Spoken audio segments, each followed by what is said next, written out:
Sa kaugnay na balita, tikom pa rin ang bibig ng Malacanang kaugnay ng mga ugong na posible umanong bigyan ni Pangulong Bongbong Marcos ng presidential pardon si Mary Jane Veloso sa kanyang pagbabalik bansa.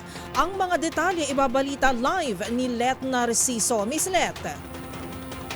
Tumanggi munang magkomento ang palasyo sa usapin ng posibleng pagbibigay ng clemency ni Pangulong Ferdinand Marcos Jr. kay Mary Jane Veloso. Natanong sa Executive Secretary Lucas Bersamin kung pagbibigyan ng Pangulo ang hirit na presidential pardon para kay Veloso.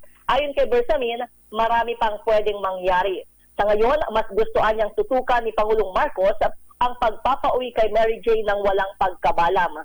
Bukas, inaasahan ang pagdating sa bansa ng OFW, makaraang pumayag ang Indonesian government sa paglilipat ng jurisdiksyon sa Pilipinas.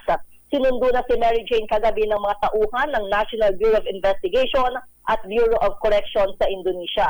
Sa paunang ulat ng Department of Foreign Affairs, ididiretso si Veloso sa Correctional Institute for Women sa Mandaluyong City. Para sa MBC TV Network News, ito si Let Narciso, una sa Pilipinas, una sa Pilipino. Maraming salamat, Miss Let Narciso.